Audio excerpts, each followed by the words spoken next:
அப்ப ஸ்ரீ டிவியை வந்து அது எதனால எந்த காரணத்தினால நீங்க தடை செய்யல? அப்ப நீங்க வந்து ஃப்ரீடம் ஆஃப் ஸ்பீக்கிங்கை நீங்க வந்து தடை செய்திருக்கிறது யூடியூப். இப்ப அதனால யூடியூப் மீண்டும் இந்த வீடியோவை அது வெளியிடுமா? இப்ப வரைக்கும் அதை ரிமூவ் பண்ணி தான் வச்சிருக்காங்க. அந்த வீடியோவை மீண்டும் அது வந்து வெளியிடுமா? அந்த ரிமூவ் 23 கடந்த வருடம் பிரதமர் மோடி அவர்கள் இதே போன்ற அமெரிக்கா செல்வதற்கு முன்னால ராகுல் அமெரிக்கா பயணம் மேற்கொண்டார்.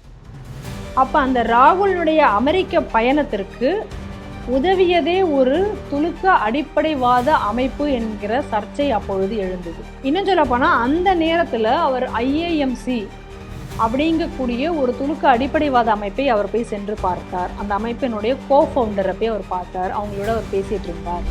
இதுக்காக நீங்க தனியா ரூல்ஸ் எல்லாம் போட வேண்டாம், தனியா போலீஸ் ஸ்டேஷன் வேண்டாம். உங்களுடைய கிரைம் ரேட்டு இங்க எல்லாமே இந்த குடும்பம்ங்கிற ஒரு அமைப்பும் அதற்கு அடுத்ததாக சமுதாயம் என்கக்கூடிய ஒரு அமைப்பும் இன்றளவும் நம்ம நாட்டில் பெரிய அளவில் சீர்கிடாமல் இருந்து கொண்டிருப்பதனாலதான் இந்த நாடு இன்னும் அதனுடைய பண்பாட்டோடு அதனுடைய தன்மை அழியாமல் இருந்து கொண்டிருக்கிறது. ஆனால் இன்று இதனை அழிப்பதற்காகத்தான் இதன் மேலதான் வேகமாக பல போர்கள் நடந்து கொண்டிருக்கின்றன. இன்னைக்கு நவாப் ஷெரீப் மாப்பிள்ளை பேசி ஒரு வீடியோ வந்து இன்னைக்கு வைரலாக போய்கொண்டிருக்கிறது. நம்ம பார்த்தோம், ஏற்கனவே செய்திகள் சொன்னதையும் அதை நம்ம பார்த்தோம். அவர் பேசும்பொழுது கஸ்வா இ ஹிந்த், இந்த கஸ்வா இ ஹிந்த் அப்படிங்கிறது என்ன அப்படின்னா, இந்தியாவை இஸ்லாமிய நாடாக மாற்ற வேண்டும்.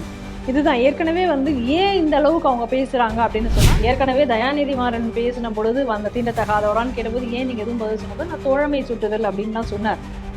அப்ப கூட அவர் பெருசா எதிர்க்கல. அதனால வந்து இந்த ஒரு சூழ்நிலையில வந்து இப்ப இருந்து இவர் இந்த மாதிரி அதிமுகவை இவர் அழைத்திருக்கிறார் என்றால் இது வந்து திமுகவின் ஏற்பாட்டின் பேரில் இன்னைக்கு திரும்ப செய்கிறாரா? அடுத்து ஓகே.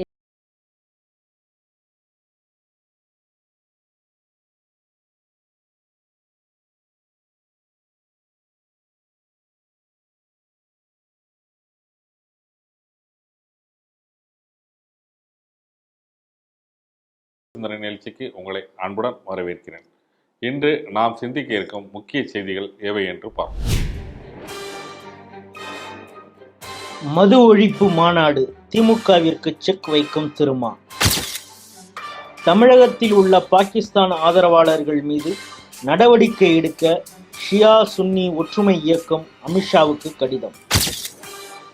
திருமணம் ஆகியிருந்தாலும் லிவ்-இன் உறவுக்கு பாதுகாப்பு வழங்க வேண்டும், பஞ்சாப் ஹரியானா உயர்நீதிமன்றம். இஸ்லாமிய மதமாற்றத்தில் ஈடுபட்ட உமர் கௌதம் உள்ளிட்ட 14 பேருக்கு NIA நீதிமன்றம் தண்டனை. ஸ்ட்ரீட் டிவியிடம் மன்னிப்பு கேட்குமா யூடியூப்? மோடி ஆட்சியில் சீக்கியர்கள் டர்பன் கட்ட அஞ்சும் நிலை. ராகுலின் பொய் பிரச்சாரத்தை ஆதரிக்கும் காலிஸ்தானி பயங்கரவாதி பண்ணும். இன்றைய செய்திகள் சிந்தனை நிகழ்ச்சியில் நம்முடன் இன்று சிந்திக்க இருப்பவர் திருமதி பிரியா வெங்கட் அவர்கள். நேர்கள் சார்பாக அவரை அன்புடன் வரவேற்கிறேன். வணக்கம் திருமதி பிரியா வெங்கட். வணக்கம் பாண்டிகுமார். கள்ளக்குறிச்சி மரணத்துக்கு அப்புறம் நிறைய கட்சிகள் எல்லாரும் வலியுறுத்துவது மதுவிலக்கு. தமிழகத்தில் மதுவிலக்கு வேண்டும், மீண்டும் மீண்டும் மீண்டும் அதாவது வருடந்தோறும் ஒரு கள்ளச்சாய்வு ஒரு பெரும் மரணம் நடந்துட்டு இருக்கு அப்படின்றபோது அந்த மாதிரி ஒரு மாநாடு நடத்துவதாக வந்து விடுதலை சிறுத்தைகள் சமூகத்தில் இப்போ அறிவிச்சிருக்காங்க. அறிவித்ததோடு இல்லாமல் என்ன பண்ணியிருக்காங்கன்னா வந்து அதற்கு எல்லா கட்சிக்கும் அழைப்பு கொடுக்க போகிறோம் அப்படின்னா, குறிப்பாக வந்து திமுகவுக்கு பிரதான எதிர்கட்சியாக கருதப்பட கூட அதிமுகவை அழைத்திருக்கிறது. இது அரசியல் வட்டாரத்தில் மிகப்பெரிய பரபரப்பு ஏற்படுத்தியிருக்கு. அதே நேரத்தில் வந்து இவர் இந்த மாநாட்டின் நோக்கத்தின் பற்றி சில விஷயங்கள் சொல்கிறாரு. அவர் என்ன திமுக தன்னுடைய கூட்டணி கட்சியாக இப்போ இருக்கக்கூடிய திமுக அழுத்தம் கொடுக்குற மாதிரி திமுக வந்து தேர்தல் அறிக்கையில் சொல்லக்கூடிய விஷயங்கள் படி மதுவிலக்கை படிப்படியாக அமல்படுத்த வேண்டும். அதே மாதிரி வந்து நல்ல சாராயத்தினால் மட்டுமே கள்ள சாராயத்தை ஒழிக்க முடியும்னு சொல்லக்கூடிய வாதங்கள் மிகப்பெரிய தவறு. போதைப் பொருளுக்கு தனியாக ஒரு கொள்கை வடிவமைக்கப்படும், அதன் மூலம் ஒரு சட்டங்கள் இயற்றப்பட வேண்டும். மது விலக்கினால் ஏற்படக்கூடிய நிதி இழப்பை மத்திய அரசு வந்து ஈடு செய்யப்பட வேண்டும், வந்து சிறப்பு நிதி வழங்க வேண்டும் அப்படின்னு சொல்லிட்டு ஒரு வரைவு கொடுக்குறார். இந்த விஷயத்த வந்து திமுகவுடைய இந்த விஷயத்தை வந்து அதிமுகவுடைய செய்தி தொடர்பாளர் வைகை செல்வன் அது ஆதரித்து என்ன சொல்கிறாங்கன்னா, நல்ல ஒரு விஷயம்தான், இந்த விஷயத்துக்கு அழைப்பு கொடுத்துருக்கு, நாங்கள் வந்து எங்களுடைய தலைவர் எடப்பாடி பழனிசாமி கலந்து கொண்டு இதில் கலந்து கொள்வது மட்டும் முடிவெடுப்போம் அப்படின்னு சொல்லியிருக்காரு. ஜெயக்குமாரும் இதை பற்றி அதிமுகவோட முன்னாள் அமைச்சர் ஜெயக்குமாரும் இதே கருத்தான் சொல்லியிருக்காரு. இதே கருத்து தான் வந்து விடுதலை சிறுத்தைகளோட பிரதான கட்சியான திமுகவுடன் கேட்டிருக்காங்க சட்டத்துறை அமைச்சர் ரகுபதிட்ட. அவர் என்ன சொல்லியிருக்காருன்னா, நீ ஒன்றும் பயப்படாதீங்க அப்படின்னு அவர் பதட்டத்தோடு ஒரு என்ன சொல்கிறாருன்னா, திமுகவோட தான் விடுதலை சிறுத்தைகள் இருக்குது, எப்போவும் முதல்வர் கூட தான் அவர் இருக்கிறார், அதனால் எங்கள் கூட்டணியில் எந்த மாற்றம் இல்லை, அவர்கள் வந்து யாரை வேணா அழைப்பது என்பது அவருடைய விருப்பம், அந்த கட்சியில் கலந்துக்கலாம் அப்படின்னு இருக்காரு. இதே கருத்து உதயநிதியின் கேட்கப்படும் போது இவர் யாரை அழைத்தாலும் யார் இருந்தாலும் அது அவங்கவுங்க விருப்பம் அப்படின்னு சொல்லிட்டு ஒரு வேகமாக சொல்லிக்கிட்டு போயிருக்கார். இந்த செய்தி நீங்க எப்படி பாக்குறீங்க? திருமா அவர்களுடைய மது ஒழிப்பு மாநாடு அதற்கு அழைப்பு விடுத்திருக்கிறார். அந்த மது ஒழிப்பு மாநாடினுடைய நோக்கங்களை வந்து நம்ம வெவ்வேறு கண்ணோட்டத்தில் நம்மளால பார்க்க முடியல. ஒரு 2-3 டைமென்ஷனில் அதை நம்ம பார்க்கலாம்.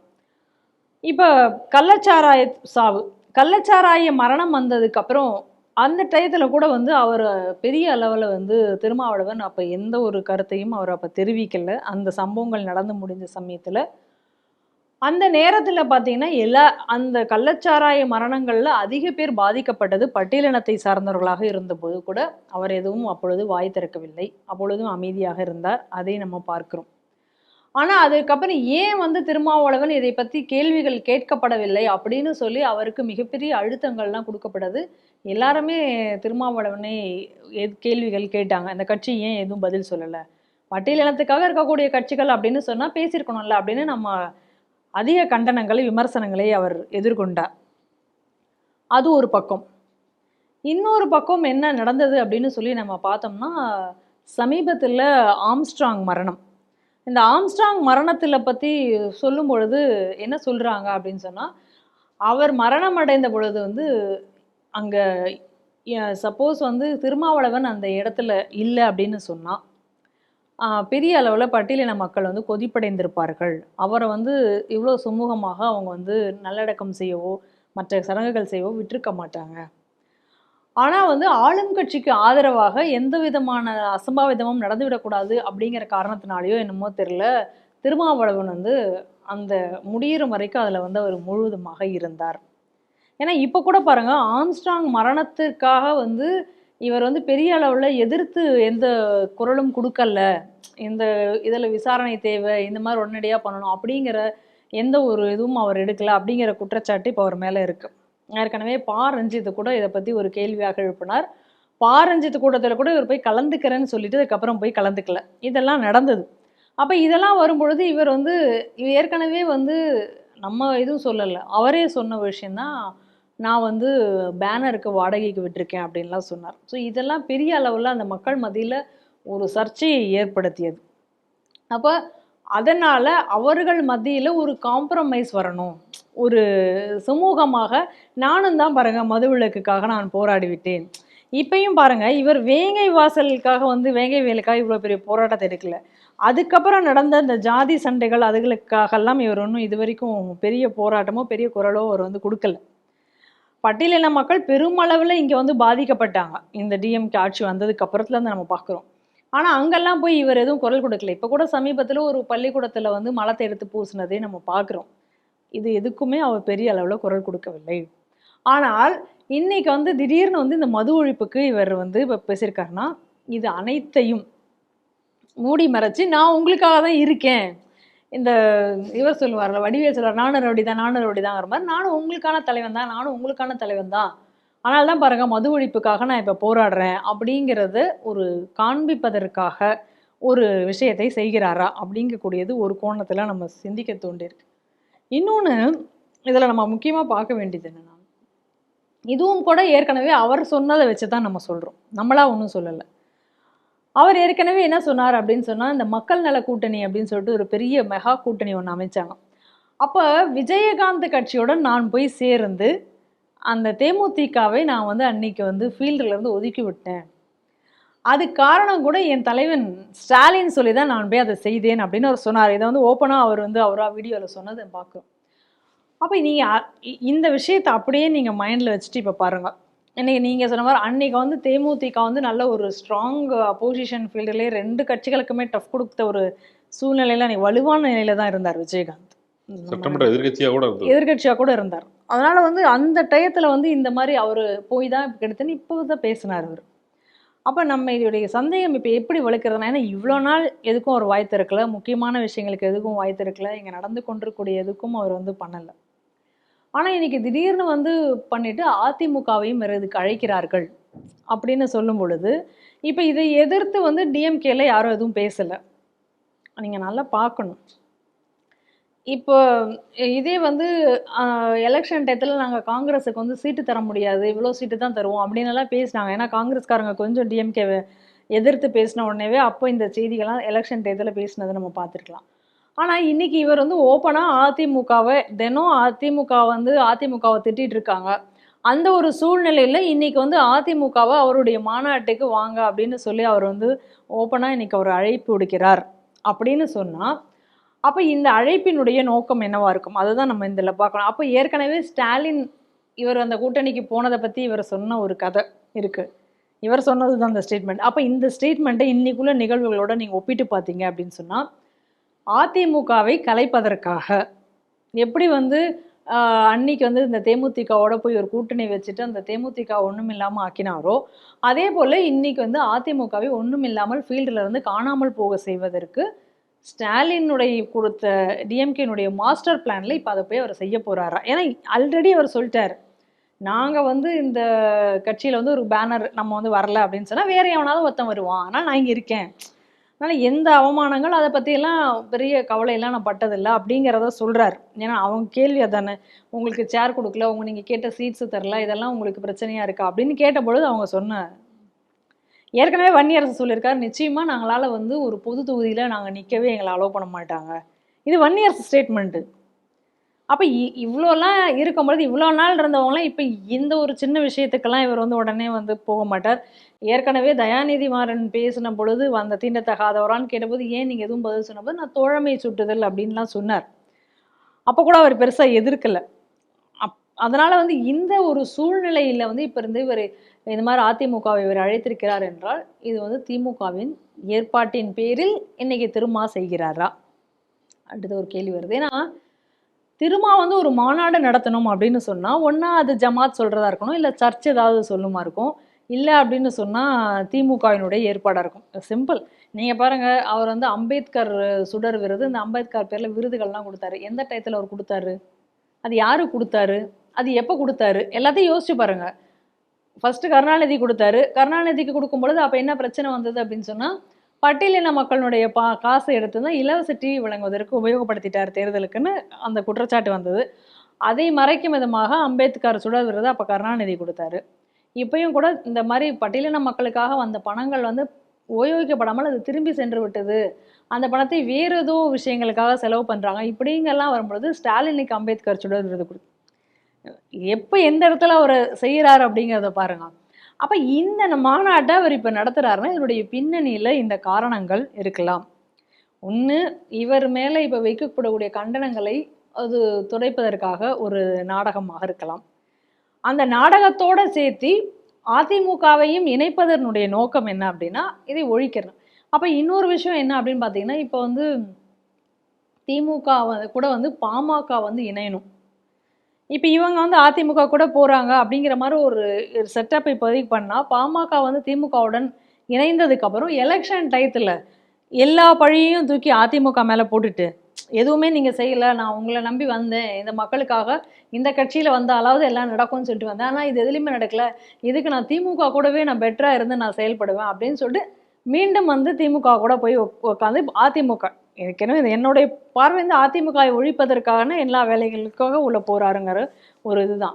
அதனுடைய அடிப்பில் இன்னொரு கோணத்திலையும் இப்படியும் நம்ம யோசிச்சு பார்த்தா அரசியல் முக்கியஸ்தர்கள் இப்படி பிளான் பண்ணலாமாக இருக்கலாம். இது ஒன்று. இன்னொன்று என்ன நம்ம பார்க்குறோம் அப்படின்னு சொன்னால், இப்போ திமுக கிட்ட வந்து ஒரு டிமாண்ட் பண்ணுறதுக்கு ஒரு காயினாக அதை யூஸ் பண்ணுறாரா, அந்த ஆங்கிள்லையும் நம்ம இதை பார்க்க முடியும். ஏன்னா இப்போ வந்து எப்பயுமே வந்து அவர் 6 கேட்டார்னா அவங்க 2 தருவாங்க, இதுதானே அவங்களுடைய இது போயிட்டுருக்கு. அப்புறம் அவரும் எதுவும் சொல்லாமல் வாங்கிட்டு வருவார். கேட்டால் நம்ம அடுத்த எலெக்ஷனில் பார்த்துக்கலாம் அப்படின்னு சொல்லி அவருடைய தொண்டர்களை இது பண்ணிவிடுவார். அவங்களும் போயிடுவாங்க பாவம், சரி அடுத்த எலெக்ஷன் வரட்டும்ட்டு.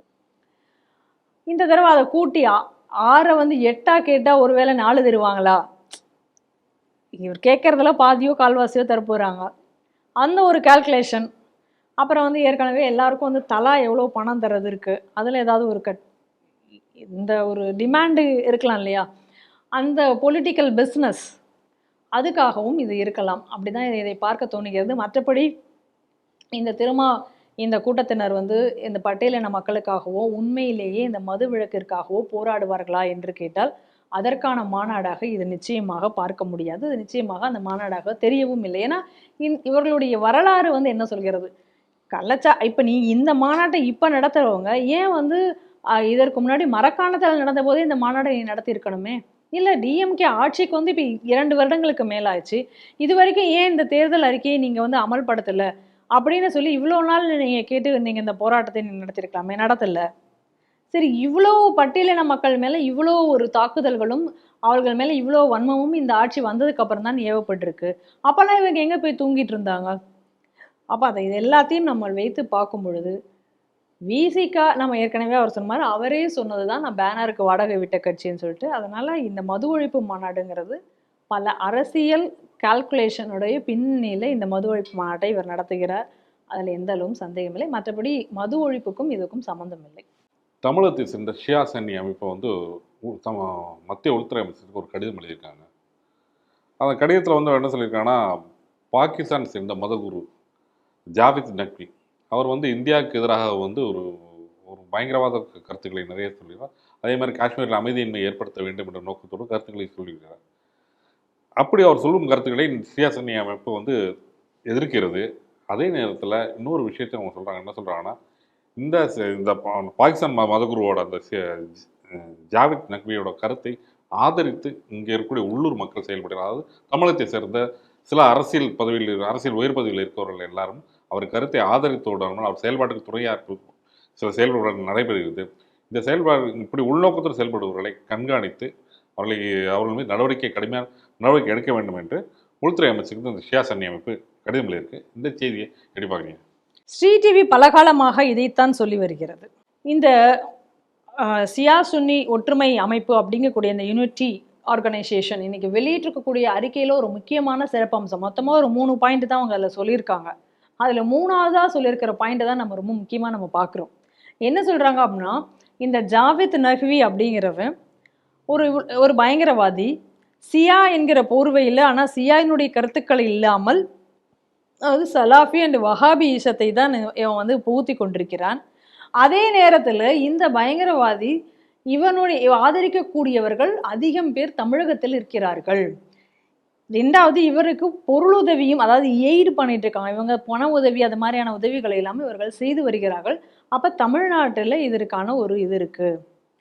இதனால நீங்கள் வந்து எங்கள் மக்கள் மீது இவங்க வந்து பயங்கரவாதத்தை திணிக்கிறார்கள், இவர்களை காப்பாற்றணும் அப்படின்னு நம்ம இதை அடிக்கடி நம்ம சொல்லிட்டு இருக்கோம். இன்னும் சொல்ல போனால் இன்னும் ரொம்ப ஹமாஸ் எப்படி இருக்கார்களோ அதே போல் இங்கே இருக்கக்கூடியவர்கள் இருக்கணும் அப்படிங்கக்கூடிய, ஹமாஸில் எப்படி இருக்காங்களோ அந்த மாதிரி இந்த இருக்கணும் அப்படிங்கக்கூடிய ஒரு வார்த்தையும் அவர் வந்து அதில் குறிப்பிட்டு சொல்லி பேசியிருக்கிறார் அப்படின்னு சொல்லி ஒரு எச்சரிக்கையாக அவங்க வந்து உள்துறை அமைச்சகத்துக்கு எழுதி எங்களை காப்பாற்றுங்கள் அப்படின்னு சொல்லியிருக்காங்க. நம்ம அடிக்கடி நம்ம சொல்லிட்டு இருக்கிறது இதுதான். இந்த துலுக்க அடிப்படை பயங்கரவாதத்தில் அதிக அளவில் பாதிக்கக்கூடியவது துலுக்கர்கள் தான். இதைத்தான் நம்ம அடிக்கடி நம்ம சொல்லிகிட்டே இருக்கோம். இதெல்லாம் என்ன, இதை ஏன் நம்ம அடிக்கடி நம்ம சொல்கிறோம்னா, இது நீங்கள் நல்லா பாருங்கள். ஒருவேளை சில பேர் சொல்லுவாங்க, அங்கே வந்து கல்வி வந்து அதிகமாக சென்றடையாதனால இந்த பிரச்சனைகள் இருக்குது அப்படின்னு சொல்ல முடியாது. இன்றைக்கி நம்ம ஊரில் HUTயில் பிடிபட்டக்கூடியவர்கள் நபர்கள் எல்லாமே பார்த்தா மிகப்பெரிய பெரிய அமைப்புகளில் இருக்க பெரிய பெரிய படிப்பு படித்தவர்கள் தான், பெரிய பெரிய டெக்னீஷியன், டாக்டர், ஐ டாக்டர், அப்படி தான் நம்ம பார்க்குறோம். அப்போ ஏன் வந்து இது நடக்குது அப்படின்னு சொன்னால், இந்த இஸ்லாமிய அடிப்படை பயங்கரவாதம் அப்படிங்கிறது எப்படி எல்லாரையுமே அந்த பயங்கரவாதத்திற்குள்ளார அவர்களை மூளை செலவை செய்யப்பட்டு கொண்டு செல்லப்படுகிறார்கள். அதனால் இவ்வளவு ஒரு பெரிய படிப்பு படுத்திருந்தும் கூட பயங்கரவாதத்தினுடைய பிடியில சிக்கி அவர்கள் ஒரு பயங்கரவாதியாக மாறிக்கொண்டிருக்கிறார்கள். இதெல்லாம் நம்ம இங்கே பார்த்து கொண்டு தான் இருக்கோம்.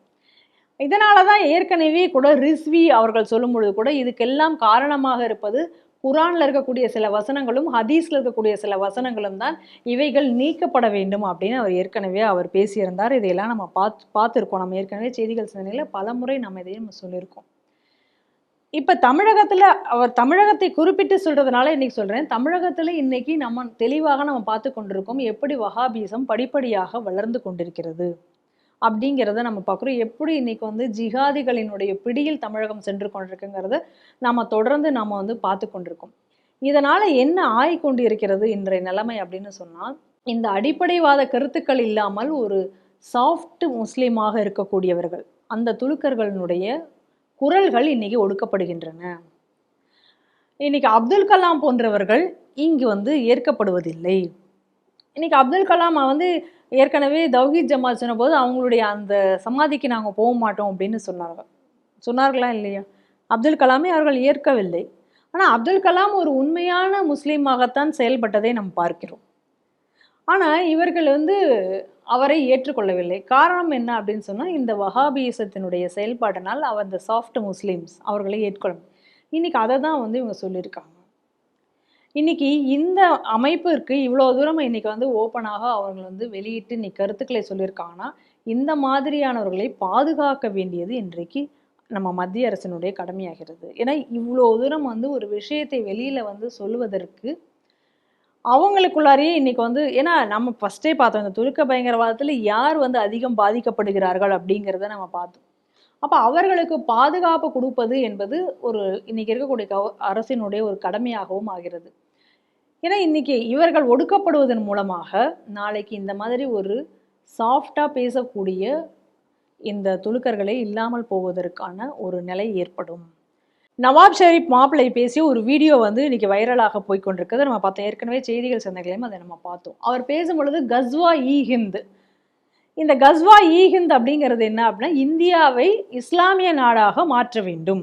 இதுதான் ஏற்கனவே வந்து ஏன் இந்த அளவுக்கு அவங்க பேசுறாங்க அப்படின்னு சொன்னா, ஹதீஸ்ல இருக்கக்கூடிய 2 வசனங்களை பார்த்தால் இது புரியும். இந்தியாவின் மீது படையெடுக்க வேண்டும் அப்படிங்கிறதை மிக தெளிவாக அந்த வசனங்கள் குறிப்பிட்டிருக்கிறதை பார்க்கலாம். அதை நம்ம ஏற்கனவே இந்து முன்னணியோட ஆவணப்படத்தில் பார்த்தீங்கன்னா அந்த வசனங்கள் அதில் குறிப்பிடப்பட்டிருக்கும். ஏன் இந்தியாவின் மேலே இவ்வளோ தாக்குதல்னா அதில் குறிப்பிடப்பட்டிருக்கிறது அப்படிங்கிறதையும் நம்ம பார்க்குறோம்.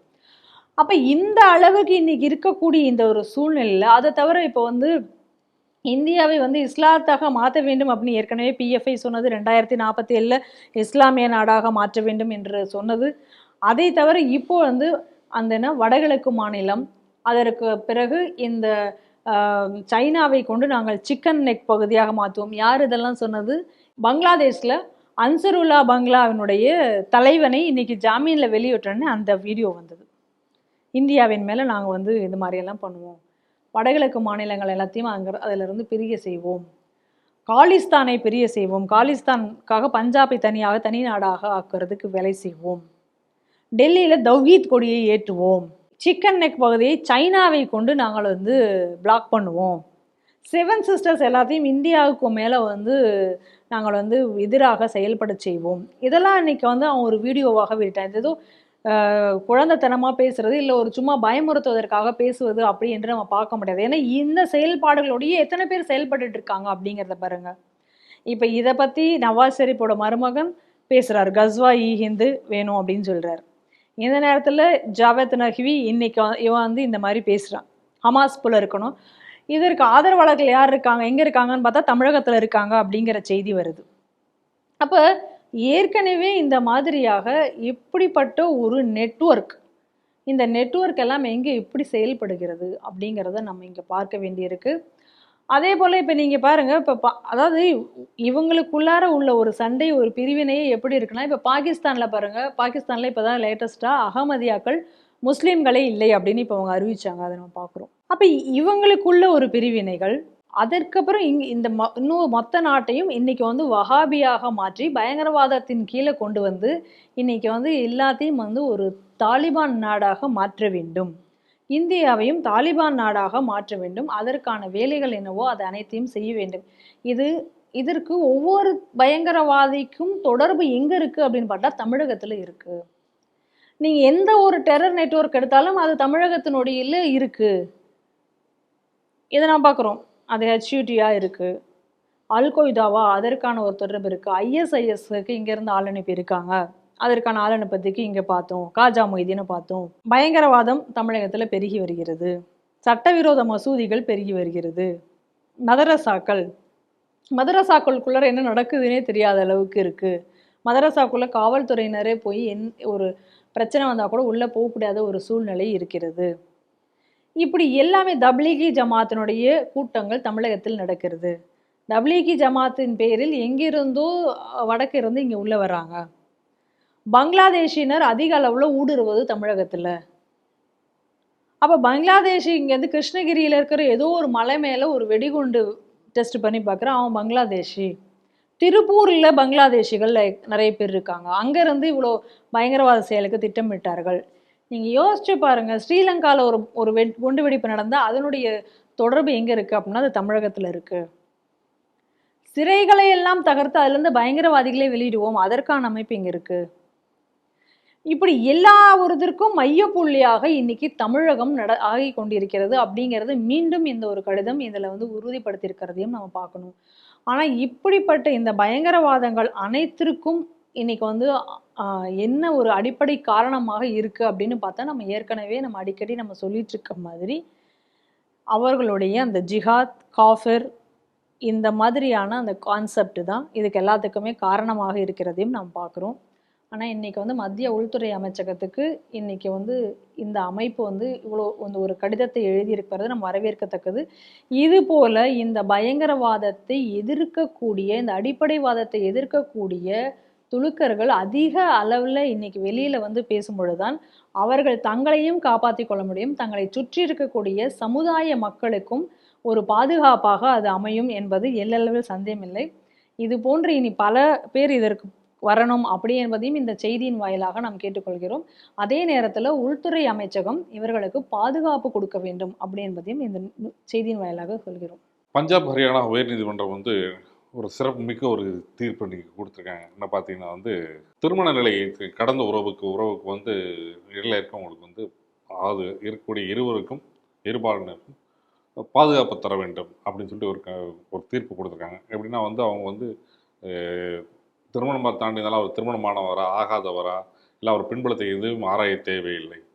அவர் வந்து கண்டிப்பாக வந்து அப்படி இருந்தாங்கன்னா அவரோட சொந்த பந்தங்களில் இல்லை இதர நெருங்கியவர்களிடமிருந்து இவர்களுக்கு பாதுகாப்பு வழங்குதல் என்பது முக்கியமான விஷயமா இருக்கும் அப்படின்னு சொல்லிட்டு ஒரு தீர்ப்பு சொல்லியிருக்காங்க. இந்த செய்தி நீங்கள் எப்படி பார்க்குறீங்க? தனிநபர் உரிமை சுதந்திரம் அப்படிங்கிற பேரில் நம்ம கடமையை அழித்து, என்ன கடமையோ அந்த கடமையை ஒழித்து சீர்கேட்டையும் இன்னைக்கு சமுதாயத்தில் ஒரு ஒழுக்கத்தையும் ஒழிப்பதற்கு இது போல தீர்ப்புகள் வழிவகுக்கும்.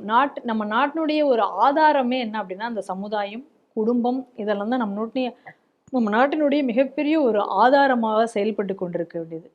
அதையெல்லாம் வந்து இன்னைக்கு ஒழிப்பது போல இந்த கலாச்சாரம் முழுவதும் சீர்கெட்டு இருப்பது போன்ற ஒரு சூழ்நிலை இன்னைக்கு வந்து அடிக்கடி வந்து அதன் மேல ஒரு மிகப்பெரிய ஒரு தாக்குதல் நடந்து கொண்டிருக்கு அப்படின்னே சொல்லலாம். இப்போ பாருங்க, உதாரணத்துக்கு எடுத்துட்டா இந்த ஹாப்பி ஸ்ட்ரீட் இதெல்லாம் என்ன மாதிரியான ஒரு கலாச்சாரம்? நம்ம நாட்டிற்கு இல்லாத ஒரு விதமான கலாச்சாரம். இன்னைக்கு வெஸ்ட் நாடுகள், அதாவது மேற்கத்திய நாடுகள் எல்லாமே நம்ம நாட்டை பார்த்து நம்ம நாட்டில் இருக்கக்கூடிய பண்பாடு, இந்த கலாச்சாரம் தான் இந்த நாட்டிற்கு தூணாக இருக்கிறது, இந்த நாட்டை காப்பாற்றி கொண்டிருக்கிறது எல்லா வகையிலும் அப்படின்னு சொல்லி இதை எப்படி நாமளால கடைபிடிக்க முடியும் அப்படின்னு சொல்லி அப்படி போய் கொண்டிருக்கிறார்கள். ஆனால் இங்கே என்ன அப்படின்னு சொன்னால் மேற்கத்திய சிந்தனைகளால் இன்றைக்கு நிரம்பப்பட்டு அதில் ஒரு அட்ராக்ட் ஆகி கொண்டு இன்றைய சமுதாயம், இளைஞர் சமுதாயம் குறிப்பாக சீர்கெட்டு தெரியட்டு போய் கொண்டிருக்கிறது. அதற்கு தகுந்தாற் போல இந்த மாதிரியான வரக்கூடிய தீர்ப்புகளும் அதை வந்து மேலும் வந்து அதற்கு ஊக்குவிக்கும் விதமாக அமைகிறது. உதாரணத்துக்கு நம்ம எடுத்துட்டோம் அப்படின்னு சொன்னால் சமீபத்தில் வந்த எல்ஜிபிடிக்கான ஒரு அங்கீகாரத்திற்கான ஒரு தீர்ப்பு. ஏற்கனவே இதே போல் இந்த லிவ்-இன் ரிலேஷன்ஷிப்பில் இதே போல் லிவ்-இன் ரிலேஷன்ஷிப்பை ஊக்குவிக்கும் விதமாக சப்போஸ் லிவ்-இன் ரிலேஷன்ஷிப்பில் குழந்தை பிறந்தாச்சு அப்படின்னு சொன்னால் அந்த குழந்தை என்ன ஆகும் அப்படி என்கிறக்கூடிய கேள்விக்கு கூட அதுக்கும் ஒரு அங்கீகாரம் கொடுக்கப்பட்டது. ஏற்கனவே ஒரு தீர்ப்பு வந்தது. அப்புறம் திருமணத்தை வந்து ஒரு கான்ட்ராக்ட் மாதிரியான தீர்ப்புகள் எல்லாம் வந்தது நம்ம பார்க்குறோம். திருமணம் ஒரு கான்ட்ராக்ட் அப்படிங்கிறது நம்ம நாட்டினுடைய சித்தாந்தம் கிடையாது. நம்ம இதில் கல்யாணம் என்பது ஒரு 1000 காலத்து பயிர் அப்படின்னு சொல்லுவாங்க. கல்யாணம்ங்கிறது பூர்வ ஜென்ம பந்தம், இது ஜென்மத்திற்கும் இது தொடரும் அப்படின்னு சொல்லக்கூடியது அந்த அளவுக்கு பார்க்கக்கூடிய ஒரு புனிதமான ஒரு விஷயம் தான் நம்ம கல்யாணம்ங்கிறது. இன்னும் சொல்ல போனாச்சும் கூட நம்ம நாட்டில் கூட இப்போ கூட நீங்கள் இந்த டைவர்ஸ் விஷயத்தை கூட நீங்கள் எடுத்துக்கோங்க. இப்போ நம்ம நாட்டு சட்ட பிரகாரம் ஒருத்தங்க போய் டைவர்ஸ் அப்ளை பண்ணாங்கன்னா உடனடியாக டைவர்ஸ் வாங்க முடியாது. அதற்கு தான் குடும்ப நல்ல தனியாக அவருக்கு ஆலோசகர்லாம் இருப்பாங்க. அவங்க கிட்ட போய் பேசி எதுவுமே முடியாத நிலையில தான், எப்படி இருந்தாலும் எந்த இடத்துலனாலும் நம்ம சட்டம் கூட அப்படிதான் இருக்கு, சேர்த்து வைக்கிறதுக்கான ஒரு வழிமுறையில தான் வச்சிருக்காங்களே தவிர பிரித்து வைப்பதற்கான வழிமுறைகள் சட்டத்தில் கூட கடைசி பாயிண்ட்டுக்கு தான் போகணும் அப்படின்னு சொல்லியிருக்கு. அப்படி இருக்கும் பொழுது இன்னைக்கு இதை விட்டு ஒரு ஆளுடைய ரைட்ஸ் அப்படிங்கிற அப்ரோச்சில் இன்னைக்கு டியூட்டி அப்படிங்கக்கூடிய ஒரு விஷயத்தை வந்து இன்னைக்கு அழித்து கொண்டிருக்கிறது. இந்த டியூட்டியை வந்து சூப்பர் சீடு பண்ணுகிறது இன்னைக்கு ரைட்ஸ். இந்த திருமண பந்தம், இந்த திருமணம், இந்த குடும்பம் அதை காப்பாற்ற வேண்டியது இந்த நீதி மற்ற மற்ற விஷயங்கள் இந்த குடும்ப அமைப்பை வந்து காப்பாற்றுவதற்காக இருக்கக்கூடிய அமைப்புகள் தான். ஆனால் அதுவே இன்னைக்கு அதை அழிக்கக்கூடிய ஒரு நிலை இன்னைக்கு வந்து இந்த தனிநபர் உரிமை அப்படிங்கிற பேரில் வர்றது. இதை இன்றைக்கெல்லாம் அது வந்து ஓக்கிசம் அப்படின்லாம் சொல்கிறாங்க. இது நம்ம நாட்டை சீர்குலைத்து கொண்டிருக்கிறது. இன்றைக்கி பல யூஎன் பாலிசிஸ் எல்லாமே ரைட் பேஸ்ட் அப்ரோச்.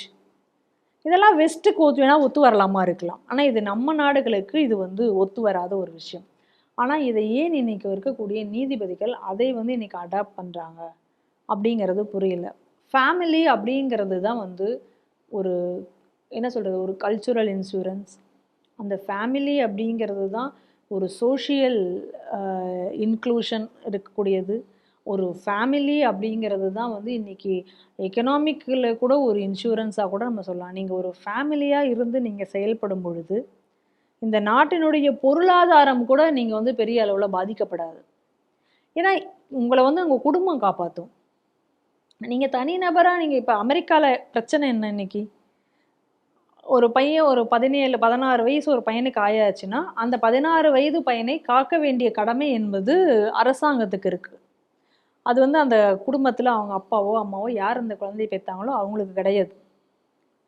அப்போ லிவிங் லைஃப்பில் வந்து ஒரு குழந்தை பெற்றாச்சுன்னா அது ஒரு 16 வயது வரைக்கும் அவங்க வளர்த்தா போதும். அதுக்கப்புறம் அதனுடைய சுமை வந்து அரசாங்கத்து சேர்ந்தது.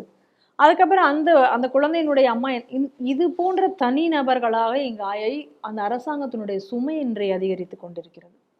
ஆனால் இதே நம்ம நாட்டில் எடுத்துட்டோம்னா ஒரு ஃபேமிலி, ஒரு கட்டுக்கோப்பான ஒரு ஃபேமிலி, ஒரு ஒழுக்கம், ஒருவனுக்கு ஒருத்தி என்கக்கூடிய அந்த கான்செப்ட் இதில் பாருங்கள். இதனுடைய இந்த கட்டுப்பாடு, இந்த சுதந்திரம் இது இருக்கக்கூடிய நிலையில தான் ஒரு குடும்பமாக இருந்த வரை அந்த குடும்பத்திலேருந்து யாரும் இப்போ இந்த குடும்பத்தில் ஒரு ஆளுக்கு ஒரு பிரச்சனை அப்படின்னா ஒரு 3 பேர் பிரதர்ஸ் இருக்காங்க, அதில் ஒருத்தன் வேலை இல்லை, ஒருத்தன் கஷ்டப்படுறான் அப்படின்னாலும் மற்ற அண்ணன்கள் இருவரும் தன் தம்பியை காப்பாற்றுவார்கள்.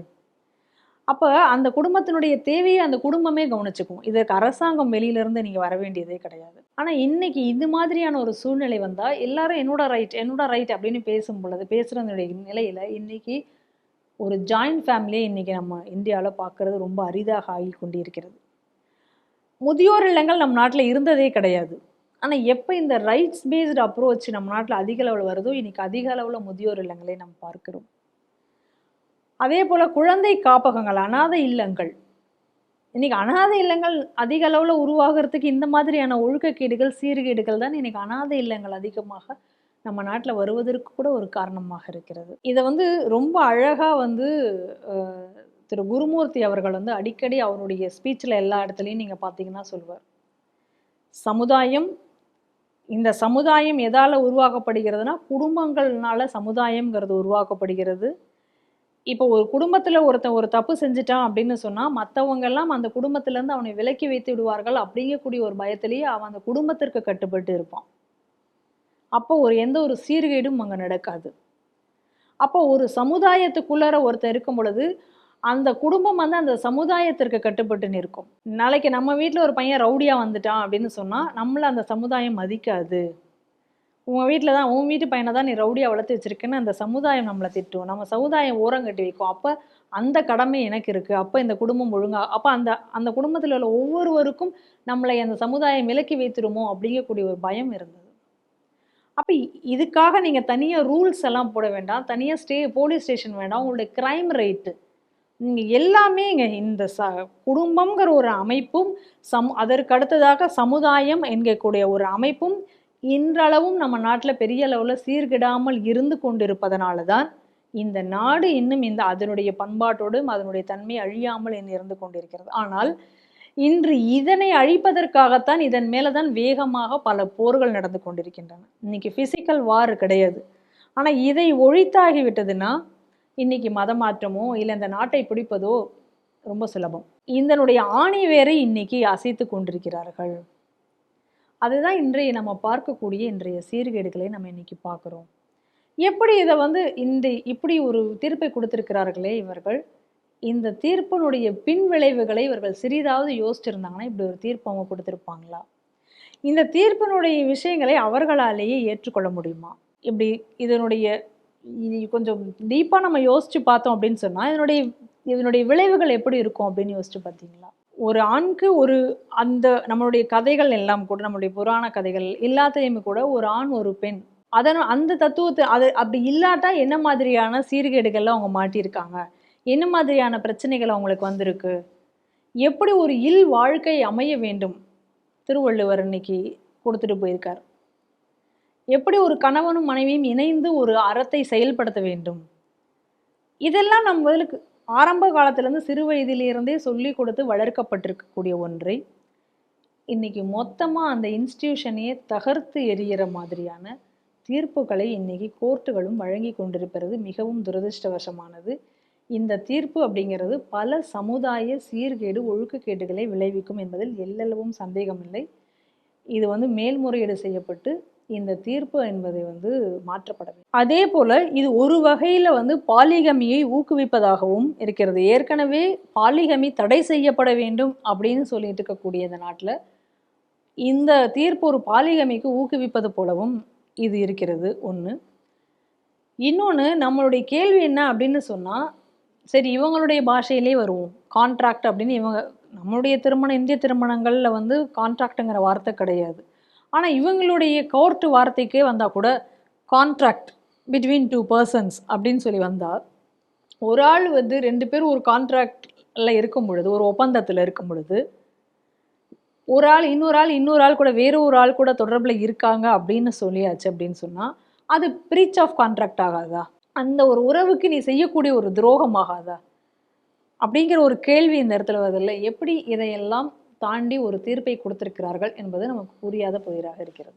சட்டவிரோதமாக மதமாற்றம் செய்ததாக சொல்லி உமர் கௌதம் மற்றும் அவருடைய சகாக்கள் 14 பேருக்கு இன்னைக்கு NIATS நீதிமன்றம் இன்னும் தண்டனை உறுதிப்படுத்தவில்லை, அவர் குற்றத்தை உறுதிப்படுத்தியுள்ளது. என்ன காரணம் அப்படின்னா, உமர் கௌதம் தன்னுடைய பேட்டியிலே சொல்ற கிட்டத்தட்ட ஒரு 1000 பேருக்கு மேலே நான் மதம் மாட்டிருக்கேன் அப்படின்னு சொல்லியிருக்காரு. இவர் அதன் அடிப்படையில் அவர் பல்வேறு விசாரணைக்கு உட்படும் போது பல்வேறு ஹவாலா பணங்கள் பல்வேறு நாடுகளிலிருந்து வாங்கினதும் அதன் மூலமாக மதம் மாற்றுவதன் மூலமாக பல்வேறு சிறார்களை மூளைத்தலைவு செய்து அவர்களை தீவிரவாத பக்கம் செலுத்தியதாகவும் NIA புகார் கொடுத்து அது விசாரணையில் உறுதிப்படுத்தப்பட்டுள்ளது. நீதிமன்றம் அதை உறுதிப்படுத்தி தண்டனை இன்னைக்கு வழங்குவதாக இருந்துச்சு. மேக்சிமம் உங்களுக்கு 10 வருடங்கள் கிடைக்கலாம் அப்படின்னு. இந்த உமர் கௌதம் பற்றி ஸ்ரீ டிவி ஒரு ஆவணப்படம் வெளியிட்டது. அந்த ஆவணப்படத்தை அன்றைய யூடியூப் பண்ண தடை செய்தது. ஏன்னா உறுதிப்படுத்துறதுக்கு முன்னாடி இது பண்ணி தடை செய்யும். ஆனால் ஸ்ரீ டிவி முன்றே கணித்தது இவர் ஒரு தீவிரவாத செயல்பாடு செய்கிறார்.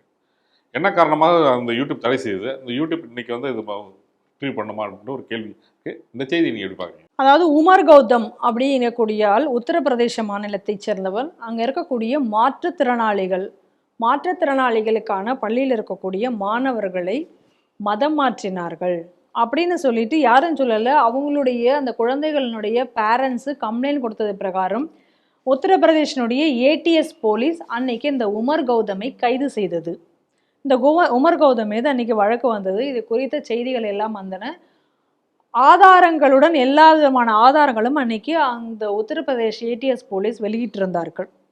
அவங்க ப்ரெஸ் நோட்டும் வெளியிட்டிருந்தார்கள். அந்த குழந்தைகளினுடைய பெற்றோர்கள் பேசிய வீடியோக்களும் அன்னைக்கு வெளியாக்கின. இந்த செய்திகளினுடைய அடிப்படையில் இவைகளுடைய ஆதாரமாக வைத்து ஒரு டாக்குமெண்ட்ரி ஸ்ரீ டிவியில் அன்று வெளியிடப்பட்டது. இந்த செய்திகள் வெளிவந்த அந்த சமயத்தில் அந்த செய்திகளை நாம் ஸ்ரீ டிவியில் வெளியிட்டதற்காக அன்னைக்கு தமிழ், ஆங்கிலம், ஹிந்தி என்ற 3 மொழிகளிலும் ஸ்ரீ டிவி அன்று வெளியிட்டது. அந்த வீடியோக்களை வெளியிட்டமைக்காக யூடியூப் ஸ்ரீ டிவியினுடைய அந்த வீடியோக்களை கம்யூனிட்டி ஸ்டாண்டர்டை மீறிவிட்டது ஸ்ரீ டிவி சேனல் அப்படி என்று சொல்லி இந்த வீடியோக்களை அதனுடைய தளத்திலிருந்து நீக்கியதோடு மட்டுமல்லாமல் ஸ்ரீ டிவியை சில நாட்களுக்கு பேன் செய்திருந்தது. சில வீடியோக்களை அப்லோடு செய்ய முடியவில்லை. அப்படி ஒரு சூழ்நிலை, ஒரு தடையை ஏற்படுத்தியிருந்தது. நம்மளுடைய கேள்வி என்ன அப்படின்னு சொன்னால், இதில் வன்முறை எங்கிருந்து வந்தது? கம்யூனிட்டி ஸ்டாண்டர்டுக்கு அப்பாற்பட்டு எதையுமே நாங்கள் போடலையே. இதில் இன்னொரு கூத்து என்ன அப்படின்னு சொன்னால், இந்த வீடியோக்கள் இந்த மாதிரி தடை என்று வந்தோடனே இதை நீங்கள் ரிவ்யூ பண்ணலான்னு வரும் பொழுது இதை நாமல் ரிவ்யூ செய்தோம். ரிவ்யூ சொல்லும் பொழுது நம்ம தெளிவாக இந்த ஆதாரங்களின் அடிப்படையில் வெளியிடப்பட்ட வீடியோ, இது எந்த ஒரு இதுவும் கிடையாது, இதில் இருக்கிற எல்லாத்திற்கும் ஆவணங்களை வைத்திருக்கிறோம் அப்படின்னு சொல்லி அந்த ஸ்ரீ டிவி அன்று ரிவ்யூவுக்கும் போனது. ஆனால் அந்த ரிவ்யூ அப்பீல் ரிஜெக்ட் செய்யப்பட்டது. என்ஐஏ கோர்ட்டு இன்று தீர்ப்பை உறுதி செய்திருக்கிறது, இந்த உமர் கௌதம் குற்றவாளி தான் என்று. அதற்காக இன்று அவர்களுக்கு தண்டனையும் கொடுக்கப்பட்டிருக்கிறது. இன்னைக்கு அவர்களுக்கு ஆயுள் தண்டனை வழங்கப்பட்டிருக்கிறது. அப்ப உண்மையின் அடிப்படையில், ஆதாரங்களின் அடிப்படையில் நம்ம வெளியிட்ட ஒரு டாக்குமெண்ட்ரியை யூடியூப் தடை செய்தது. அப்ப இந்த யூடியூப் இன்னைக்கு ஸ்ரீ டிவியிடம் மன்னிப்பு கேட்குமா? கருத்து சுதந்திரம் அப்படிங்கிற பேர்ல எதையோ இருக்கக்கூடிய வீடியோக்கள் எல்லாம் இன்று இருந்து கொண்டிருக்க, பிற மதத்தை இழிவுபடுத்த வீடியோக்கள் எல்லாம் கூட இன்று சர்வசாதாரணமாக அதில் இருக்கிறது. வெடிகுண்டு வைக்கிறவங்கெல்லாம் கூட நாங்கள் நாட்டு வெடிகுண்டு எப்படி வைக்கிறதுன்னு சொல்லிட்டு யூடியூப் மூலமாக கற்றுக்கொண்டோம் அப்படிங்கக்கூடிய வர செய்திகள்லாம் இன்னைக்கு பார்க்குறோம். ஆனால் அந்த நிலையில் எந்த ஒரு இதுவும் இல்லாமல் முழு ஆதாரங்களுடன் வெளியிடப்பட்ட ஒரு வீடியோவை கம்யூனிட்டி ஸ்டாண்டர்ட் இல்லை என்று அன்று இந்த யூடியூப் ஸ்ரீ டிவியை தடை செய்தது. அப்போ ஸ்ரீ டிவியை அது எந்த காரணத்தினாலும் நீ தடை செய்யறீர்கள், அப்போ நீங்கள் ஃப்ரீடம் ஆஃப் ஸ்பீக்கிங்கை நீங்கள் தடை செய்திருக்கிறது யூடியூப். இப்போ அதனால் யூடியூப் மீண்டும் இந்த வீடியோவை அது வெளியிடுமா? இப்போ வரைக்கும் அதை ரிமூவ் பண்ணி தான் வச்சுருக்காங்க. அந்த வீடியோவை மீண்டும் அது வெளியிடுமா? அந்த என்ன பேன் பண்ணி அழித்தார்களோ அதை மீண்டும் ரெட்ரீவ் பண்ணி போடுவாங்களா? இது அடுத்த கேள்வி. மூணாவது, ரிவ்யூ டீமுக்கு நம்ம அதை அனுப்புகிறோம். நாங்கள் இதை ஏஐ தான் பார்த்தது அப்படின்னு ஒன்று சொன்னாங்க அப்படின்னு சொன்னால், ஏஐ பார்த்து வேணால் தெரியாமல் இருந்திருக்கலாம். ஆனால் ரிவ்யூக்கு அனுப்பும் பொழுது நாங்கள் இந்த காரணங்களை சொல்லி ரிவ்யூ பண்ணோமே, அப்போ அந்த ரிவ்யூ பேனல் இருக்கிறவர்கள் வேண்டுமென்றே ஒரு சாராராக இருக்கிறார்கள். ஏன்னா ரிவ்யூ ஹியூமன் தான் பண்ணுறதாக சொல்கிறார்கள், ஹியூமன் டீம் தான் பண்ணதுன்னு சொல்கிறாங்க. அப்போ அந்த ஹியூமன் டீம் அப்படிங்கிறது ஒரு சாராராக இருக்கிறார்களா, நடுநிலையற்றவர்களாக இருக்கிறார்களா? இதற்காக ஸ்ரீ டிவிக்கு யூடியூப் காம்பன்சேட் பண்ணுமா? இதெல்லாம் நம்மளுடைய கேள்விகள் யூடியூபுக்கு நாம் வைக்கிறோம். ஏன்னா எந்த ஒரு அனைத்து ஆதாரங்களுடன் எந்த ஒரு இதுவும் இல்லாமல் நம்ம போட்டதை எப்படி அவர்கள் தடை செய்தார்கள் என்பது நம்மளுடைய கேள்வி. இன்னைக்கு உண்மை என்னவென்று நிறுவமாக இருக்கிறது. என்ஐஏ கோர்ட் சொல்லியிருக்கு, யூடியூப் இதற்கு என்ன பதில் சொல்லும் என்பதை பார்ப்போம். அடுத்தது, இதே போல தான் நம்ம எந்த விதமான, அது இல்லாமல் இன்னொன்று விஷயம் என்னென்னா, இப்படி நம்ம பல ஆதாரங்களுடன் வெளியிடப்படக்கூடிய வீடியோக்களை ஷேடோ பண்ணுவதையும் இந்த யூடியூப் வாடிக்கையாக வைத்து கொண்டிருக்கிறது. ஏற்கனவே மத்திய அரசு இந்த மாதிரியான விஷயங்களை சோஷியல் மீடியா தனிநபருக்கு பண்ணும் பொழுது ஒரு ட்ரிபியூனல் அனுப்பித்து அந்த ட்ரிபியூனல் மூலமாக நம்ம தீர்வு காண முடியும் அப்படின்னு சொல்லியிருந்தாங்க. ஆனால் இன்னும் அந்த ட்ரிபியூனல் என்பது இன்னும் முழுவதுமாக அமலுக்கு வரவில்லை என்பதும் நம்ம இந்த விஷயங்கள் வந்த பொழுது நாம் அறிந்து கொண்டது. அதனால் வேகமாக மத்திய அரசு இந்த ட்ரிபியூனலை செட் பண்ண செய்ய வேண்டும். ஏன்னா இந்த மாதிரியான கோரிக்கைகளை நாம் எங்கு சென்று முறையிடுவது அப்படி என்பது கூடிய ஒரு கேள்வி நமக்கு இங்கே வருகிறது. ஏன்னா இன்னைக்கு அநியாயமாக அந்த வீடியோவை அன்னைக்கு அவர்கள் தடை செய்தார்கள். அப்போ நம்மளுடைய குரலை எங்கு கொண்டு நம்ம சொல்வது அப்படிங்கக்கூடிய ஒரு கேள்வி இருக்கிறது. அதனால் மத்திய அரசு அந்த ட்ரிபியூனலை சீக்கிரமாக அமைக்க வேண்டும் என்பதை இந்த செய்தியில் இடையில கேட்டுக்கிறேன். இப்பொழுது நீங்கள் சொன்ன அந்த உமர் கௌதம், அந்த ஏடிஎஸ், அந்த பிடிபட்டு இன்னைக்கு தண்டனை வழங்கப்பட்ட அந்த சம்பவத்திற்கு வருவோம். ஒரு விஷயம் பாருங்கள், மாற்றுத்திறனாளிகளை மதம் மாற்றி அவர்களை இன்னும் அதில் சொல்லப்போனால் பயங்கரவாத செயல்களுக்கு, அதாவது பாகிஸ்தானுக்கு ஏஜென்ட்டுகளாக செயல்பட வைத்தார்கள், பாகிஸ்தானுக்கு அனுப்புறதுக்கு ஐஎஸ்ஐக்கள் ஆள் பிடிப்பதற்கும் இவர்களை பயன்படுத்தினார்கள் அப்படிங்கிறதா அதில் முக்கியமான குற்றச்சாட்டு. அதில் தாவா இஸ்லாமிக் சென்டர் அப்படிங்கக்கூடிய ஒரு சென்டரை பயன்படுத்தி தான் இந்த மதமாற்ற செயல்களில் ஈடுபட்டார்கள் அப்படிங்கிறது அன்னைக்கு செய்திகள். ஏதோ உத்தரப்பிரதேசத்தில் இந்த மாதிரி நடந்துச்சு அப்படிங்கிறதுக்காக கூட நம்ம இந்த டாக்குமெண்ட்ரி நம்ம வெளியிடவில்லை.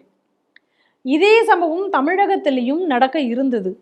தமிழகத்தில் ஒரு பெரிய ஒரு மாற்றுத்திறனாளிகளுக்காக ஒரு பெரிய ஒரு மாநாடு ஒன்று நடத்தப்பட்டது, ஒரு ப்ரோக்ராம் நடத்தப்பட்டது.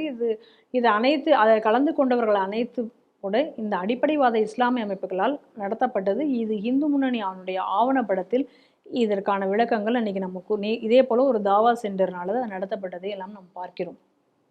அப்போ அப்பாவியாக இருக்கக்கூடிய மாற்றுத்திறனாளிகளை மூளைச்சலவை செய்யப்பட்டு அவர்கள் எப்படியெல்லாம் மதம் மாற்றப்படுகிறார்கள். அதை தவிர இந்த ஆவணப்படத்தில் நம்ம வேறு சில விஷயங்களை நம்ம என்ன குறிப்பிட்டு இருந்தோம் அப்படின்னு சொன்னால், இதோட ஒட்டி நம்ம சொல்லியிருந்தோம்னா, பிரின்ஸ்டன் அப்படிங்கக்கூடிய அந்த ஒரு கல்லூரி, இந்த பிரின்ஸ்டன் அப்படிங்கிற இந்த கல்லூரிக்காக, அதாவது யாருடைய இதன் பிரகாரம் இது அமைக்கப்பட்டது அப்படின்னு சொன்னால், பிலால் பிலிப்ஸ் அப்படிங்கக்கூடிய ஒரு ஆள். இந்த பிலால் பிலிப்ஸ் அப்படிங்கிறது ஒரு பயங்கரவாதி, ஒரு இஸ்லாமிய அடிப்படைவாதி. இந்த பிலால் பிலிப்ஸ் பல நாடுகளில் தடை செய்யப்பட்டவர். இந்த பிலால் பிலிப்ஸும் ஜாகிர் நாயக்கும் இணைந்து பல வேலைகளை செய்து வருகிறார்கள். இந்த பிரின்ஸ்டன் கல்லூரியில் ஜவஹர்லா இருந்தார். இது போன்ற உண்மையான நீங்கள் இப்போ கூட நெட்டில் போட்டு நீங்கள் தேடி பார்த்தீங்கன்னா, பிரின்ஸ்டன் ஜவாஹிருல்லான்னு நீங்கள் போட்டிங்கன்னா அதற்கான டீட்டெயில்ஸ் வரும். அதுக்கான ஆதாரங்களை இன்னும் நம்ம வைத்திருக்கிறோம். அப்போ இந்த கல்லூரிகள் வந்து இன்னைக்கு தமிழகம் எங்கும் எல்லா அனைத்து மாவட்டங்களிலும் இந்த கல்லூரி செயல்பட்டிருக்கு. இன்னைக்கு பிரின்ஸ்டன் நெட்டில் போட்டு பாருங்கள், உங்களுக்கே வரும். யாருடைய இன்ஸ்பைரேஷனில் இந்த கல்லூரி துவங்கப்பட்டது எல்லாமே பாருங்க வரும். இந்த பிலால் பிலிப்ஸினுடைய பிலால் பிலிப்ஸ் யாரு எல்லாத்தையும் போட்டு பாருங்க. பல்வேறு நாடுகளில் தடை செய்யப்பட்டிருக்கிறார். காரணம் என்ன அப்படின்னு சொன்னா, இவர் அடிப்படைவாதி, ஒரு பயங்கரவாதி என்பதனால தான் தடை செய்யப்பட்டிருக்கிறது. இன்னும் சொல்ல போனா, கொரோனா சமயத்துல இவர்களுடைய அமைப்புகள் மூலமாக பல பணம் இந்தியாவிற்கு அனுப்பப்பட்டு மதமாற்றத்திற்கு உபயோகப்படுத்தப்பட்டன என்ற செய்திகளை எல்லாம் கூட இன்னைக்கு நெட்ல நீங்க போய் இதை பத்தி எல்லாம் பார்த்தீங்க அப்படின்னா எல்லாமே அனைத்துமே நீங்க பார்க்கலாம். அந்த அளவுக்கு இன்னைக்கு வந்து செயல்பாடுகள் நடந்து கொண்டிருக்கின்றன. இப்படி மாற்றுத்திறனாளிகளை கூட விட்டு வைக்காமல் மதம் மாற்றி அனைவரையும் இந்தியாவிற்கு எதிராக செயல்படுத்த வேண்டும். இந்தியாவில் ஒரு பயங்கரவாதத்தை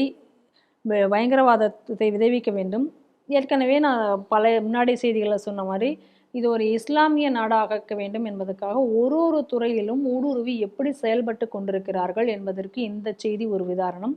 இப்படிப்பட்ட செய்திகளை நாம் வெளியிடுவதற்காகத்தான் யூடியூப் ஸ்ரீ டிவியை தொடர்ந்து ஷேடோ செய்து கொண்டிருக்கிறார்கள். இந்த வீடியோவை மொத்தமாக பேன் செய்தார்கள். மீண்டும் யூடியூபிடம் என்னுடைய கேள்வி என்னன்னா, உண்மை ஆதாரத்துடன் வெளியிடக்கூடிய செய்திகளை நீங்கள் எப்படி பேன் செய்கிறீர்கள்? இப்போ இது உண்மை என்பது வெளிவந்து விட்டது. இனி நீதிமன்றமும் தீர்ப்பு கொடுத்து விட்டது. இனி இந்த வீடியோவை திரும்ப யூடியூப் தருமா? யூடியூப் ஸ்ரீ டிவியிடம் மன்னிப்பு கேட்குமா? ராகுல் காந்தி ஒரு சர்ச்சைக்குரிய ஒரு விவாதத்தில் கலந்து கொண்டு அவர் பேசிய கருத்து நீ சர்ச்சைக்குரிய விதமாச்சு. அது இந்தியாவுக்கு புறம்பாக செயல்படைய ஒரு அமைப்பு நடத்தின ஒரு நிகழ்ச்சியில் போய் கலந்துக்கிட்டார். எந்த அமைப்பு பார்த்தீங்கன்னா, சீக் ஃபார் ஜஸ்டிஸ், SFJ. இந்த அமைப்போட அடிப்படை விஷயமே வந்து காலிஸ்தான் ஒரு தனிப்பு நாடு பிரிவினை வேண்டும் அப்படின்னு சொல்லிட்டு ஒரு பிரிவினைவாத இயக்க குழு. இந்த குழு நடத்த ஒரு நிகழ்ச்சியில் தான் வந்து வாஷிங்டன் டிசியில் வந்து ராகுல் காந்தி கலந்துக்கிட்டது இல்லாமல் அது என்ன பண்ணிருக்காங்கன்னா, அவங்களுடைய சித்தாந்தம் சரி என்ற ஒரு வழியில் பேசியிருக்காரு. பேசிட்டு பேசினதோடு இல்லாமல் அதோட இன்னொரு அடுத்த விஷயம் என்ன சொல்லியிருக்காங்கன்னா, இந்தியாவில் சீக்கியர்கள் தலைப்பாகை கட்டுவதற்கோ காடா வைத்துக் கொள்வதற்கோ மிகப்பெரிய ஒரு அச்சுறுத்தல் இருக்காங்க. இன்னைக்கு தலைப்பாகை கட்டி வெளியே போவதற்கு சீக்கியர்கள் அச்சுறுத்தலாக இருக்காருன்னு அப்படி சொல்லி ஒரு கருத்தை வெளியிட்டிருக்காரு. இந்த கருத்தை வந்து சீக்கியரோட அதாவது இப்போ பிரிவினைவாதத்தோட காலிஸ்தான் அமைப்போட தலைவராக இருக்கக்கூடிய குர்பிரீத் சிங் பன்னு அவரோட இந்த ராகுல் காந்தியோட இதை வந்து நகைச்சுவையோட வரவேற்றிருக்காரு. இந்த கருத்து உண்மைதான். கிட்டத்தட்ட 1947 அப்புறம் வந்து ஆண்ட கட்சிகள் அதுக்கு பின்னாடி வந்து கட்சிகளால் எவ்வாறு சீக்கியர்கள் இந்த மாதிரி அவமானப்படுத்தப்பட்டிருக்கார்கள், துன்புறுத்தப்பட்டிருக்கார்கள் என்பதற்கு இது ஒரு உதாரணம் அப்படின்னு சொல்லிட்டு இந்த விஷயத்தை இப்படி சொல்லியிருக்காரு. இதன் மூலமாக வந்து ராகுல் காந்தி என்ன சொல்கிறாருன்ற ஒரு விஷயம் புரியல. இந்த செய்தியை எப்படி பார்க்குறீங்க? இதற்கு அடுத்ததாக இன்னொரு விஷயத்தையும் நான் சொல்கிறேன். பிரதமர் மோடி அவர்களுக்கு குர்பத்வந்த் சிங் எச்சரிக்கை விடுத்திருக்கிறார். அவர் வந்து அமெரிக்கா வரும் பொழுது அவர் தாக்கப்படலாம் அப்படின்னு சொல்லிட்டு. அது மட்டும் இல்லாமல் அங்குள்ள இந்துக்கள் மீதும் தாக்குதல் நடத்துவோம் அப்படின்னு சொல்லி அவர் வந்து அந்த வீடியோவில் பேசியிருக்கார்.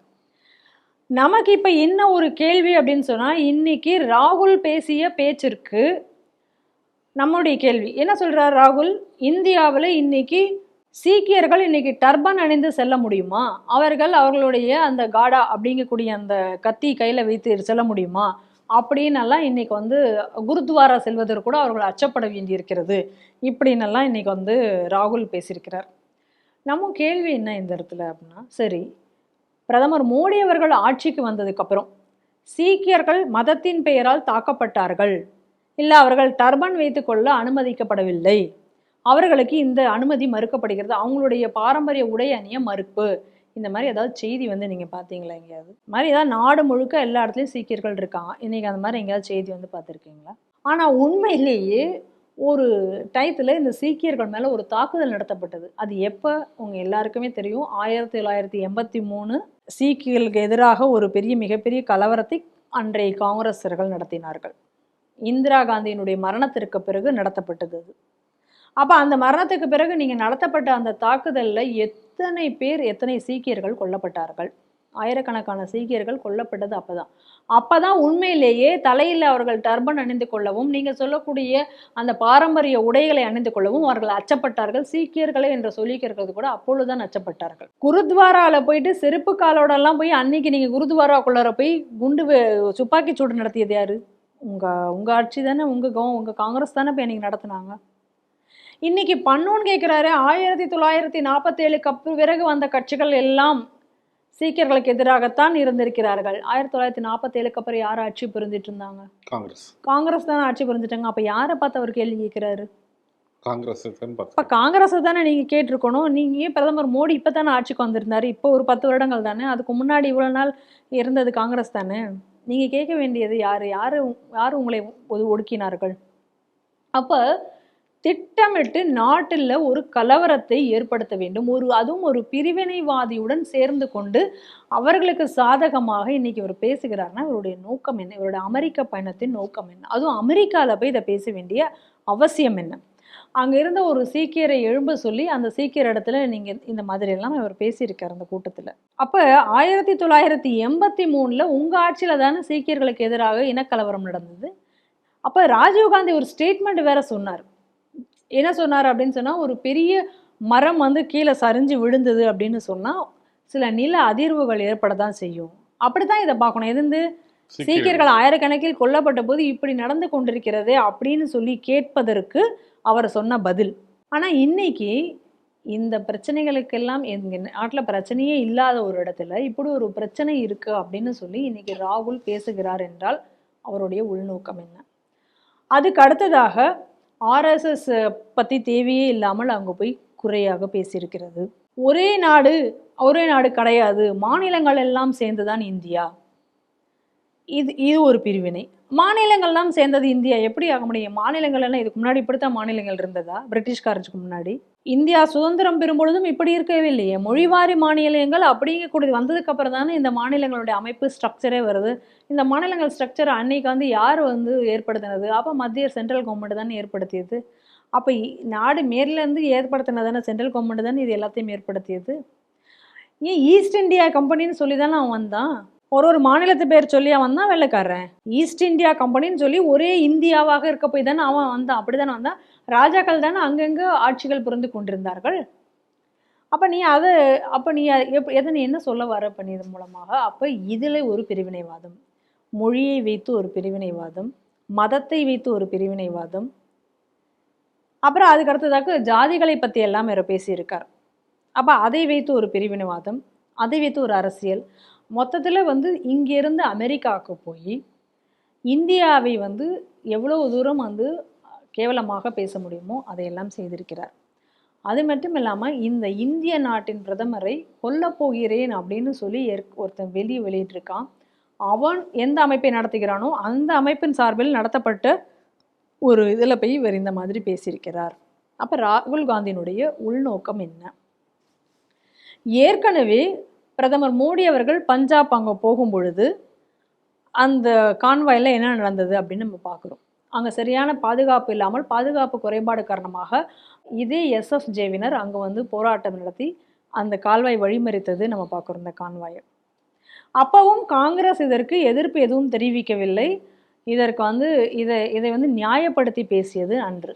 ஒரு நாட்டில் இருக்கக்கூடிய சொந்த நாட்டில் இருக்கக்கூடிய ஒரு பிரதமரை கொல்ல வேண்டும் அப்படிங்கக்கூடிய ஒரு சதிகாரனுக்கு நீங்கள் பின்னணியிலிருந்து நீங்கள் இதெல்லாம் பார்க்குற. அது மட்டும் இல்லை, இந்த அமெரிக்கா விசிட்லேயே பாகிஸ்தான் ஆக்குபைடு காஷ்மீர் ஒரு பாகிஸ்தான் ஏஜென்ட் இலன் ஓமர் போய் இவர் பார்த்திருக்கிறார் ராகுல். ஒரு பாகிஸ்தான் ஏஜென்ட்டை இந்த நாட்டினுடைய பிரதான எதிர்க்கட்சியாக இருக்கக்கூடிய ராகுல் போய் சந்திக்க வேண்டிய நோக்கம் என்ன? இதெல்லாம் இவருடைய எவ்வளோ சந்தேகம் இவருடைய பயணத்தில் இருக்குது அப்படிங்கிறத நீங்கள் பார்க்கணும். இது ஏதோ ராகுல் போனார் அங்கே ஏதோ பேசினார் அப்படிங்கிறது கிடையாது விஷயம். இதே போல 2023 கடந்த வருடம் பிரதமர் மோடி அவர்கள் இதே போன்ற அமெரிக்கா செல்வதற்கு முன்னால ராகுல் அமெரிக்கா பயணம் மேற்கொண்டார். அப்ப அந்த ராகுலுடைய அமெரிக்க பயணத்திற்கு உதவியதே ஒரு துலுக்க அடிப்படைவாத அமைப்பு என்கிற சர்ச்சை அப்பொழுது எழுந்தது. இன்னும் சொல்ல போனா அந்த நேரத்துல அவர் IAMC அப்படிங்கக்கூடிய ஒரு துலுக்க அடிப்படைவாத அமைப்பை அவர் போய் சென்று பார்த்தார். அந்த அமைப்பினுடைய கோஃபவுண்டரை போய் அவர் பார்த்தார். அவங்களோட அவர் பேசிட்டு இருந்தார். அதற்கு அடுத்ததாக அந்த அந்த IAMCங்கிற அமைப்பு சிமி அமைப்புடன் நெருங்கிய தொடர்புடையது. சிமி அமைப்பு ஆல்ரெடி பயங்கரவாத அமைப்பு என்று சொல்லி நம் நாட்டினால் தடை செய்யப்பட்ட ஒரு அமைப்பு. அப்போ அவர்களோட இவர் போய் பேச வேண்டிய காரணம் என்ன? அங்கு அந்த சமயத்திலையும் போய் அமெரிக்காவில் போய் இந்தியாவிற்கு எதிரான கருத்துக்களை, இந்தியாவை பழித்து கொள்ளக்கூடிய கருத்துக்களை, பிரதமர் மோடிக்கு எதிரான விஷயங்கள் எல்லாம் அவங்க போய் பேசார். அப்பையும் இதே போல் இந்த நாட்டில் டெமோக்ரஸி இல்லை, பேச முடியல, அதனால தான் நான் பாரத் ஜோடோ யாத்திரை மேற்கொள்ள போகிறேன், இதெல்லாம் அப்பையும் அவங்க போய் பேசினார். அப்போ இவருடைய ஸ்டேட்மெண்ட்டுக்கு ஆதரவாக ஒபாமாவும் அங்கே அங்கே மைனாரிட்டிகளுக்கு எதிராக அங்கே வன்முறை நடக்கிறது அப்படிங்கிற ஒரு ஸ்டேட்மெண்ட்டை ஒபாமாவும் அப்பொழுது வெளியிட்டார். அந்த சமயத்தில் தான் மணிப்பூர் வயலன்ஸும் அப்பொழுது அதிகமாக வந்தது. இதெல்லாம் நம்ம பார்க்குறோம். இப்போயும் கூட அந்த சமயத்தில் அந்த 2023 கூட சோரஸினுடைய அமைப்பை சார்ந்த கோஃபவுண்டரை இவர் போய் பார்த்துட்டு வந்தார் அப்படிங்கிற செய்தியும் அப்போ வெளியானது. ஏற்கனவே எல்லாருக்கும் தெரியும், சோரஸ் இந்துக்களுக்கும் இந்துத்துவாக்கும் எதிராக, இந்தியாவிற்கு எதிராக என்னெல்லாம் செய்யக்கூடியவர் அப்படிங்கிறது எல்லாருக்குமே தெரிஞ்ச ஒரு விஷயம். அப்போ அவரை போய் ராகுல் பார்க்க வேண்டிய அவசியம் என்ன? அப்போ இவருடைய மொத்த வெளிநாட்டு பயணங்கள் அப்படிங்கிறது, அவர் பார்த்துட்டு வந்திருக்கிறது அத்தனை பேரும் இந்தியாவிற்கு எதிரானவர்கள், இந்தியாவை அழிக்க வேண்டும் என்று நினைப்பவர்கள். அப்போ அப்படிப்பட்டவர்களையே இவர் வரிசையாக இவர் போய் பார்த்துட்டு வந்திருக்கார் அப்படின்னு சொன்னால், இவருடைய பயணம் என்பது ஏதோ சாதாரணமாக இவர் அமெரிக்காவுக்கு போனார் அப்படி என்பது கிடையாது. இந்த பயணத்தினுடைய நோக்கம் என்பது வேறானது. ஒருவேளை அது பிரதமர் மோடியை கொள்வதற்கான ஒரு முயற்சியா அப்படிங்கக்கூடிய சந்தேகம் வருது. ஏன்னா இன்னைக்கு இதெல்லாம் இவர் பேசி முடிக்கிறாரு, குர்பத்வந்த் சிங் இந்த எச்சரிக்கையை வெளியிட்டு வீடியோ வெளியிடுகிறார் அப்படின்னு சொன்னால் இதனுடைய நோக்கம் என்ன? அப்போ உள்நாட்டில் ஒரு கலவரத்தை ஏற்படுத்தணும், இங்கே உள்ள பிரதமரை கொள்வதற்கான ஒரு திட்டம், இவ்வளவும் இதில் நடந்திருக்கு. அதனால் ராகுலுடைய பயணம் என்பது தீர விசாரிக்கப்பட வேண்டும். இதில் ஏற்கனவே இது வெளிவந்த இந்த செய்திகளின் அடிப்படையில் இந்த கட்சி என்பது நாட்டிற்கு எதிராக தேச துரோகத்தில் ஈடுபட்டு கொண்டிருக்கிறது. இந்த காங்கிரஸ் கட்சி என்பது இனி தடை செய்யப்பட வேண்டிய ஒரு கட்சியாக மாறிக்கொண்டிருக்கிறது. சீக்கிரத்தில் இதையெல்லாம் ஆராயப்பட்டு தடை செய்யப்பட வேண்டும். நன்றி மேடம். நன்றி. இத்துடன் செய்தியில் சிந்தனை நிகழ்ச்சி நிறைவடைகிறது. மீண்டும் அடுத்த ஒரு நிகழ்ச்சியை சந்திப்போம். நன்றி, வணக்கம், ஜெய் ஹிந்த்.